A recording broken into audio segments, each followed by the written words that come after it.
E saiu um artigo agora que tem tudo para ser a sua referência principal sobre modelos digitais de elevação. Te mostro depois da vinheta. Muito bem, pessoal, bom ter vocês de volta por aqui no canal do SpanLab. Eu sou o professor Carlos Groman e hoje a gente vai falar sobre um artigo que saiu agorinha sobre modelos digitais de elevação. Esse artigo já nasceu para ser realmente um clássico, vai ser um artigo que vai ajudar muita gente e tem dúvidas sobre como funciona o modelo digital de elevação, o que é, quais são as definições reais, assim, que tem gente que usa uma coisa de um jeito, uma coisa de outro. Então, esse artigo vai ser muito útil, por isso que eu resolvi trazer ele aqui para vocês. Passando aqui direto para o artigo, olha, vocês estão vendo aí, esse artigo saiu na revista Remote Sensing, que é uma revista de acesso aberto, né? Então todo mundo tem acesso a ele, tranquilo. E o título é esse aqui, ó, Digital Elevation Models, Terminology and Definitions. Então, bem direto, né? A terminologia envolvida nos modelos digitais de elevação e quais as definições. Isso vai ser muito útil para muita gente aí, eu sei. Eu sou um dos coautores, eu estou fazendo isso aqui, é quase uma propaganda, né? Junto com esse grupo de pesquisadores, que é um grupo internacional. E esse artigo ele saiu como ele é o primeiro grande resultado de um projeto que eu participo, chama Projeto DMIX, que chama DMIX é uma sigla para DM Intercomparison Exercise. Vou deixar um vídeo aqui em cima que explica mais ou menos o que é esse projeto que a gente apresentou agora esse ano no congresso da ISPRS. A ideia é um projeto grande que junta pessoas do mundo inteiro que trabalham com modelos de elevação e tentando chegar num ponto. O ponto final é chegar numa metodologia conjunta e precisa e que seja de comum acordo entre todo esse grupo de pessoas para comparar modelos de elevação. Como é que eu comparo, qual algoritmo eu tenho que usar, se eu tenho que fazer alguma mudança antes do modelo ou não, se eu uso um sistema de coordenadas ou outro, tudo isso daí. E quando o projeto foi sendo desenvolvido, a gente dividiu ele em 3 grupos. Então o primeiro grupo foi o que gerou esse artigo aqui, que tratava da parte de terminologia, para que todo mundo falasse a mesma língua. E depois o subgrupo 2, ele está mais agora interessado em implementar os algoritmos, testar, ver como é que vai ser toda essa comparação. E depois ainda tem um terceiro grupo que vai tratar de realmente colocar isso para funcionar e quem sabe como um serviço que a gente ofereça, um site que a gente ainda não sabe ao certo. Mas então deixa eu mostrar aqui para vocês o artigo, descendo aqui, a gente vê que ele vai começar com algumas definições importantes, como as esferas, né? Então a gente fala bem aqui o que é um DEM, um modelo assim, ele sempre vai ser referido como aquela superfície que representa uma interface entre uma dessas esferas, como por exemplo, entre a litosfera e a atmosfera, entre a hidrosfera, a criosfera, a biosfera e a antroposfera. A gente usa isso para definir depois as diversas classes, digamos assim, o que é um DSM, o que é um CHM, e por aí vai. Coisas que vocês já ouviram falar, mas que vão estar bem descritas aqui também. Então aqui essa figurinha aqui ela mostra as esferas, né, onde está a litosfera, a troposfera, e que depois os modelos vão ser superfícies definindo limites entre essas esferas. A gente fala um pouquinho de datum, né, que um DEM tem que estar relacionado a um datum, a um elipsoide, tem que ter uma posição espacial bem definida. E depois a gente passa aí para um glossário de termos, então termos importantes que a gente acha que tem que ser definidos, meio que seguindo uma ordem, né? Então primeiro a gente define o que é a altura, depois tem a altura ortométrica, a altitude, essas variações. O que é a elevação, porque a gente tem que deixar esses termos claros, que às vezes as pessoas usam um, às vezes outros, então a gente até colocou essas coisas que podem ser redundantes. Esses 3 aqui, olha, são muito importantes. Grid spacing, o espaçamento da grade, e a resolução espacial de gridded data, né, de um dado que passou por um processo de gridagem, entre aspas, que foi transformado numa representação do tipo grid. Isso aqui é muito legal, porque a gente vê que tem muita confusão, muito termo que é usado um no lugar do outro, assim, sem muito critério às vezes. Então vejam, o grid é exatamente isso, você tem uma área, um espaço que é particionado como se fosse uma grade, como uma matriz. E aí você vai usar essa representação de grade para colocar ali os teus pontos, os teus valores de elevação. E essa grade vai ter um espaçamento, então o tamanho, né, de cada célula da matriz, o espaçamento entre as linhas dessa grade. E a resolução espacial dessa grade vai ser então, né, as dimensões horizontais da menor feição, olha só, da menor feição detectável pelo sensor e modificada depois do processo do gridding, da gridagem, que a gente faz essa palavra meio esse neologismo aí em português. Então, aqui é uma coisa importante, veja. O tamanho do pixel do teu DM, isso vale para a imagem também, mas o tamanho do pixel do teu modelo de elevação não é obrigatoriamente o mesmo que resolução espacial. A gente costuma usar essas coisas como termos intercambiáveis, mas elas não são. A resolução espacial dos teus dados, elas vão depender do quê? Do teu sensor, do teu sistema sensor. Se o teu sistema sensor é capaz de diferenciar feições da ordem dos 30 metros, tua resolução espacial é dessa ordem de 30 metros. E aí você pode colocar esse conjunto de dados em um grid, em uma forma de grid, de matriz, que tenha, por exemplo, 30 metros entre cada observação, então as coisas vão ficar mais ou menos iguais, mas você pode colocar num grid de 60 metros, de 100 metros, de 5 metros, de 1 metro. Então, só porque o seu grid tem 1 metro, só porque o seu pixel tem um espaçamento de 1 metro, não significa que a resolução espacial dos dados seja de 1 metro. Isso tem a ver com os dados originais com o sensor. Então, isso é bem importante da gente ver, e por isso que ele está aqui logo no começo do artigo. Tá? Aí tem esses dois pontos aqui, ó, Area Based Grid e Point Based Grid. Então, isso vai ficar mais claro lá para frente. A gente teve que colocar aqui no começo por causa das definições, mas a gente retoma mesmo isso mais lá para frente. Que é o seguinte, depois esses modelos vão estar provavelmente no formato tipo GeoTIFF ou alguma coisa assim, e ali existe um padrão que diz que o que é representado num pixel ele pode representar ou um ponto ou toda uma área. Então isso aqui também a gente retoma lá na frente, depois eu chego na figurinha que mostra isso daí. Então tem grade retificada, o TIM, isso é interessante, né? O TIM é aquela rede irregular de triângulos que são conectados pelas suas arestas, mas o TIM ele não é um DEM porque ele não é uma grade irregular. Isso também é uma outra definição importante que a gente coloca aqui. Então olha só, aqui a gente já mencionou rapidamente, né, aquela questão da resolução espacial. Então, normalmente o teu sensor ele está vendo uma área circular ali no terreno, que o sensorzinho ele pega ali, tem até um conceito que vocês podem procurar, que é o IFOV, ou FOV ou IFOV, que é o FOV é o Field of View, campo de visão do teu sensor. E o IFOV é o Instantaneous Field of View, então aquele que ele vê instantaneamente. O IFOV normalmente ele é uma área mais ou menos circular, e ele depois vai ser transformado isso num pixel quadradinho. Então você, tendo essas áreas circulares se sobrepondo uma à outra, você garante que você não vai ter nenhuma área sem ser amostrada. E aí você faz uma média, normalmente, desses valores e você pode atribuir isso ou ao centro do pixel ou a um dos pontos do canto, como a gente vai ver um pouquinho lá para frente na questão do point versus area. Então, isso aqui é aquela questão. A sua resolução espacial está ligada ao tamanho dessa área de amostragem aqui. Isso é sua resolução espacial. Isso é o que o teu sensor consegue ver e consegue diferenciar.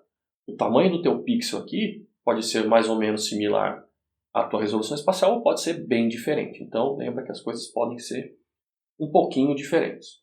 Aí vem a nossa grande definição principal, né, do DEM, Digital Elevation Model, nosso MDE em português, que é um termo geral, olha só, um termo geral, um termo genérico, para uma representação digital de elevações ou de alturas de uma superfície topográfica na forma de uma grid, de uma grade, ou baseada em área ou baseada em ponto, georretificada, então ela tem que ter coordenada espacial, tem que ter data, tem que ter tudo isso, que cobre uma parte da superfície ou da Terra ou de outros planetas. Então isso é o nosso DEM. E aí ele vai ter variações dependendo do que ele representa. Tá? Então, normalmente a maioria dos DEMs usa grades retangulares, tá? Então arrays ou matrizes, e formatos de armazenamento do tipo imagem raster. É o GeoTIFF, que a gente conhece bastante. Tá? Estruturas alternativas de topografia digital, como as TIMs, as próprias linhas de contorno, as curvas de nível e nuvens de ponto, não são DEMs, não são MDS, como definido aqui, porque não são grids. Então, um TIM ou uma TIM, você pode falar do jeito que você quiser, eu não ligo, um TIM não é um DEM, um TIM é um TIM. Tá? Um TIM não é um modelo digital de elevação, ele é um TIM e ponto. E aí a gente tem as definições de superfícies mais específicas, como o DSM, o modelo digital de superfície, que vocês devem conhecer, que é um tipo de DEM que marca a fronteira, ali, o limite inferior da atmosfera com as outras esferas. Pode ser a litosfera, a hidrosfera, a criosfera, a biosfera ou a antroposfera. Então é aquele modelo que passa por cima das árvores, por cima do topo dos prédios e por aí vai. O DTM, o Digital Terrain Model, o nosso MDT, aqui em português, também é um tipo de DEM que marca o limite inferior da litosfera e da atmosfera, sem contar a biosfera e a antroposfera. Então isso também é chamado de um DEM do tipo Bare Earth, ou o solo nu, né, o solo exposto. E aqui a gente coloca uma nota aqui dizendo que, né, isso é uma atenção que deve ser feita, que o tipo de tratamento que você dá para a hidrosfera, para a criosfera, para os vazios, né, aquelas regiões sem dados que tem no seu modelo, tem que ser especificado e localizado. Então, idealmente, quando você recebe um MDT, um DTM, quando você baixar isso de algum produtor de dados, idealmente deve vir junto um arquivo explicando o que é que foi feito para retirar a atmosfera, para retirar a hidrosfera ou a biosfera, o que é que foi feito para filtrar a vegetação, o que é que foi feito para filtrar a antroposfera, como é que foram retirados os prédios, as casas. Isso tem que estar bem escrito, porque métodos diferentes dão resultados diferentes. E, idealmente, você também deveria receber um arquivo auxiliar que mostre, né, tipo uma máscara, assim, que mostre, olha, aqui tinha vegetação, aqui tinha casa, aqui tinha prédio, aqui tinha água, o que foi feito com isso. Outras definições aqui de batimetria, de topografia subaérea, modelo planetário, esse aqui é interessante, olha, SSG, Sensor Surface Grid. Então, o grid que é criado diretamente por um sensor, por um tipo de sistema sensor, seja ele laser, LiDAR, óptico, imagem, radar, sonar, o que for. Que normalmente ele retorna para a gente elevações ou alturas que estão mais ou menos entre o que seria o DSM senso estrito e o DTM senso estrito. Se você pegar, por exemplo, um SRTM, que é o dado que a gente mais usa aqui no Brasil, e plotar ele junto com uma nuvem de pontos de LiDAR que mostre a vegetação, você vai ver que o ponto de altura do SRTM não é exatamente no topo das árvores. Ele não é um DSM perfeito, porque ele foi feito com interferometria de radar e o sinal de radar penetra um pouquinho na vegetação. Varia do tipo de vegetação, penetra mais ou menos. Então, numa floresta densa, tipo amazônica, vai penetrar menos, numa área tipo cerrado vai penetrar mais, mas ele não é um DSM perfeito em todos os lugares. Então a gente também tem que lembrar que esse tipo de dado que a gente usa não é exatamente um DSM, mas normalmente é uma coisa intermediária.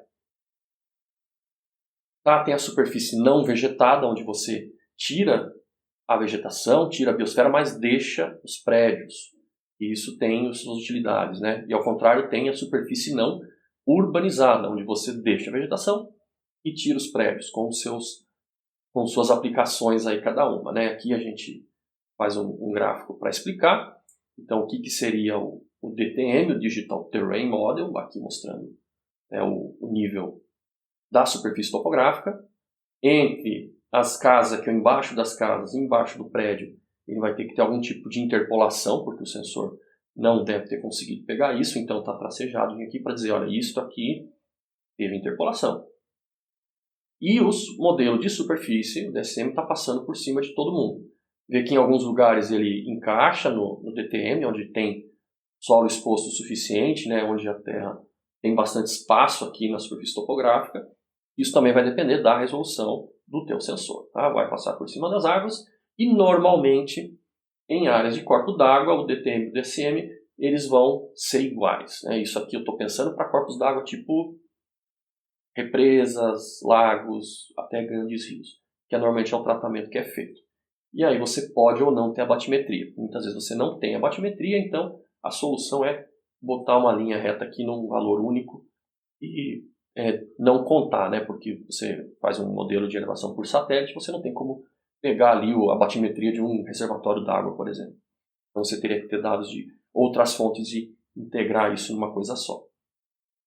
Essa aqui é a superfície não vegetada, então veja que a gente tira a vegetação.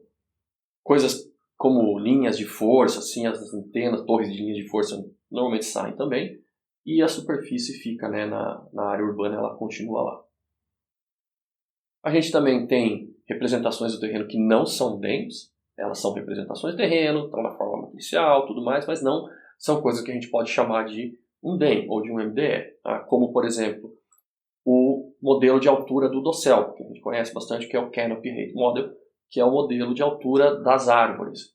Então isso é um modelo, lógico, está lá, ele tem essa representação, tudo mais, mas ele não é um DEM, ele é um modelo de altura do dossel. Você não pode chamar isso de um modelo digital de elevação. Outras coisas aqui. Aí vem essa discussão sobre as grids baseadas em ponto e as grids baseadas em área. Então tem toda uma discussão aqui importante para quando você for olhar nos teus modelos de terrenos, dependendo do tipo de modelo que você está usando, vai ser um, vai ser outro. SRTM, Aster GDEM, ALUS AW3D, Copernicus DEM, Tandem X, NASA DEM, todos eles estão seguindo ou um ou outro modelo. Deixa eu chegar aqui na figurinha. Essa figura aqui ela já mostra bem, tem uma outra esquemática mais na frente.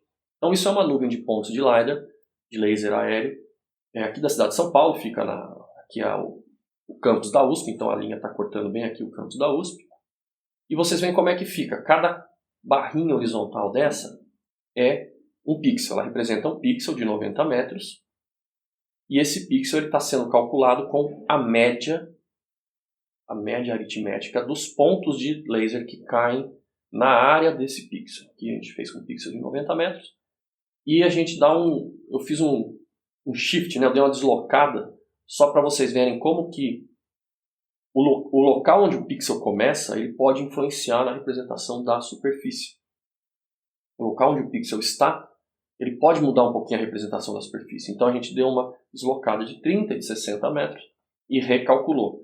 E vocês veem que quando ele é um perfil, aqui, perfil de Area Based, quando a gente conta toda a área do pixel e faz a média dos valores, você não tem tanta variação, né, no valor desses pixels, no valor final. Então a superfície que é desenhada ligando esses pontos, ela é muito similar. Agora quando a gente vai para ponto, o que acontece? O pixel está aqui, né, o canto do quadradinho ali do pixel é essa bolinha. Como é que eu calculei esse aqui? Está aqui embaixo. Né? A representação baseada em ponto, onde um único ponto de elevação representa o pixel. E aqui, qual ponto de elevação que a gente usou? A gente usou o valor daquela nuvem de pontos inteira que estava mais próximo do centro do pixel de 90 metros. Então eu peguei aquele quadradinho de 90 por 90, daquele monte de ponto de laser que tinha ali. Nós estamos falando de milhares, dezenas de milhares de pontos. Eu olhei qual estava mais perto do centro e usei ele para representar esse ponto desses perfis aqui. E aí a mesma coisa, então começando como se o pixel começasse aqui, como se o pixel começasse um pouquinho para frente, um pouquinho mais para frente.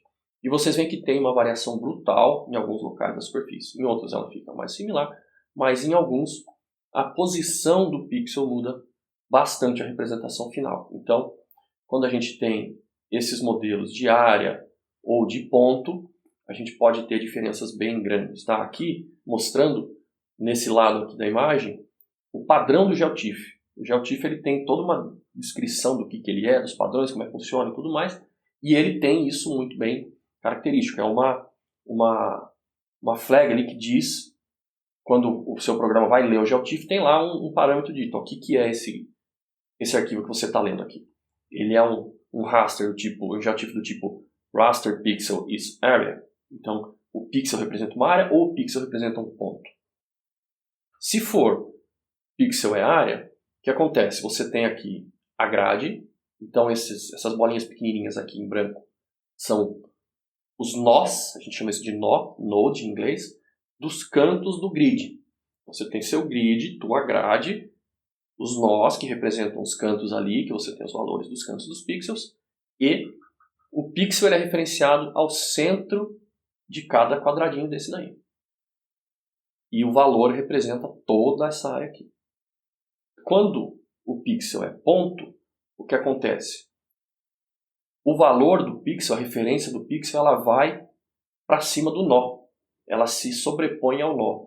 Então, o pixel agora ele está aqui. Veja que aqui você tem os valores que, né, linhas e colunas que fazem essa grade, essa matriz. E a referência do pixel ela está, na verdade, aqui, né, em meio, menos meio, 1,5, meio. E aqui não, aqui ele já está em 0,0, 0,1. Né? um 0, um 1. Então ele está junto. E que para você representar a mesma área, para você ter um pixel que representa o mesmo tamanho no espaço, você tem que... É como se você colocasse ele aqui, ó, centrado no nó, e aí o teu arquivo precisa jogar metade de um pixel para um lado, metade do pixel para o outro. Ele faz essa jogada aqui, e é isso que leva, às vezes, a você ter um deslocamento de meio pixel entre um tipo de dado e outro. Você pega um dado, coloca no teu SIG, abre o outro dado que deveria ser da mesma área, e ele está deslocado meio pixel para o lado. Por quê? Porque pode ser que um deles tenha sido feito como pixel é ponto e o outro como pixel é área. Isso também às vezes varia de programa para programa. E aqui a gente coloca só uma visualização, ó, do Aster e do SRTM do ALOS. Então veja, esse pixel em cinza, que é esse aqui, ó, tá? A borda cinza é o pixel do Aster GEDEM, do modelo digital do Aster. E a estrelinha é o centro dele. Em preto está o pixel do ALOS. Então o pixel do ALOS, ele desenha esse quadradinho em preto e o ponto de referência dele é a estrelinha preta. Tá? No caso, o pixel do ALOS, e do Aster e do SRTM, eles coincidem os pontos de referência. O Aster ele é área e o SRTM é ponto, na definição do arquivo. Mas como os pontos de referência se encaixam, você pode comparar esses dois direto, porque os pontos de referência são iguais. Então ele está dizendo para você que a elevação naquele ponto é aquele mesmo valor. E aí você pode comparar valor com valor direto. O ALOS não dá para fazer essa comparação direta, porque o ponto de referência dele, aonde ele diz que é a elevação, é deslocado de meio pixel. Então você não pode fazer uma comparação direta, por exemplo, entre Aster, SRTM, NASA-DEM, que é igual a SRTM, Copernicus, que é igual a SRTM, e o ALOS, porque ele encaixa em outro lugar. E aí você, para fazer algum tipo de comparação, você entra em algumas complicações, como por exemplo ter que reamostrar todo mundo para uma mesma grade, fazer uma reinterpolação, mas aí você cai no problema de que já não são mais os dados originais que você está comparando, então você não está comparando o modelo original em si, então fica difícil. Isso é uma coisa que os produtores deveriam, né, dar um jeitinho e dar uma melhorada. Infelizmente a gente não consegue então comparar o ALOS e o Aster ou SRTM direto desse jeito. Aqui tem uma tabelinha que traz as características principais dos modelos que estão aí hoje. Então SRTM, espaçamento da grade, a fonte, né, radar, imagem, o que for, quem produz. Aqui quando você vem na referência, a gente chama a referência principal. Então olha lá, SRTM. Qual é a referência principal? Esse trabalho aqui, ó, referência 19 do FAR, Tom Farr e colaboradores, da Review of Geophysics 2007. Então aqui você pode também já pegar as melhores referências para você citar no teu trabalho. E aqui são os links para download. Então se você vem aqui, por exemplo, no 43 é o link para download do ALOS AW3D30 da JAXA. Qual é o datum vertical? Veja que praticamente todo mundo está ligado ao EGM 2008 ou 96, mas é uma altitude ortométrica ligada ao geoide. Só o TandemX, que é chatão, e fica com a referência altimétrica no elipsoide WGS84. Então, se você vai trabalhar com o TandemX e algum outro desses modelos tradicionais, você tem que converter ou para um ou para outro. Senão, você não pode, por exemplo, comparar os dois direto. Vai ter uma diferença de altura razoável. Tá?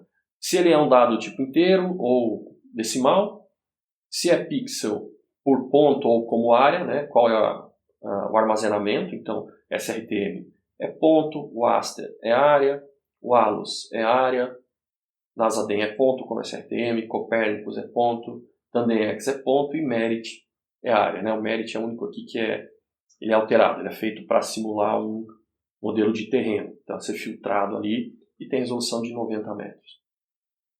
E aqui a data de aquisição. Então, isso aqui pode ser interessante dependendo do que você quer. Você quer uma coisa que foi feita instantaneamente, em termos assim, relativos, né? É o SRTM ou NASA, que aí eles são com 11 dias de aquisição. Os outros, principalmente por serem fotogramétricos, vão usar intervalos de tempo grandes conjuntos de imagens. Aqui algumas aplicações que a gente discute, é interessante vocês darem uma olhada.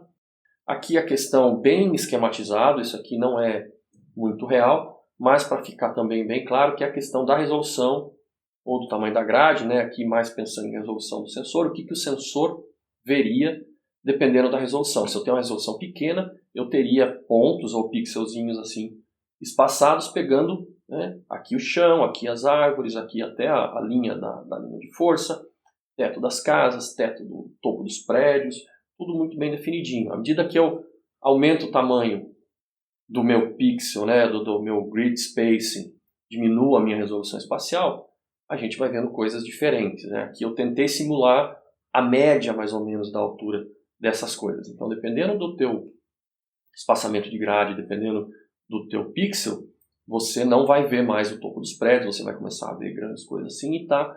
Então, esse que a gente chama aqui de stepwise, né? Essa coisa quebrada e cortada, que é a natureza do DEM, de todos os tipos de DEM que a gente tem que ter na cabeça, que é à medida que você aumenta o tamanho da grade, você vai perdendo aí a capacidade de discriminar as coisas.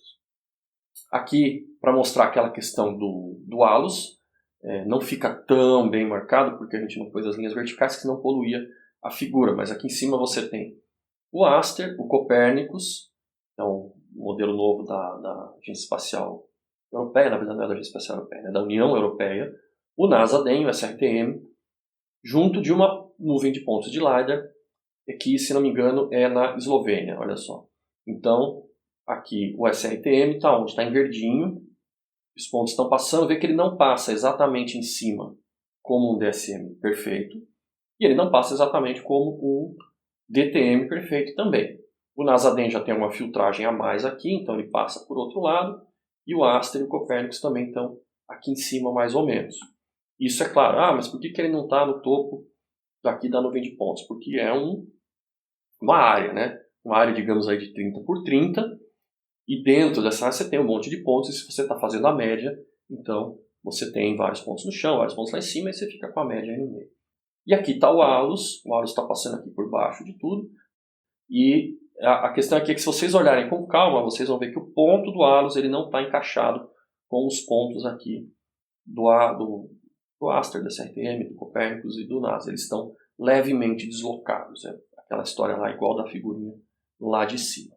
Tá? Então a gente foi falar um pouquinho de questões de qualidade de dados e algumas conclusões interessantes que vocês devem ficar atentos, né? Vejam que aqui a gente dá algumas recomendações aos usuários para que vocês fiquem espertos com grid, com espaçamento, com essas coisas. Então o que a gente espera com esse artigo? A gente espera que ele seja uma referência importante. Ele foi feito para tirar essas dúvidas, para uniformizar a terminologia, para que todo mundo possa falar a mesma língua.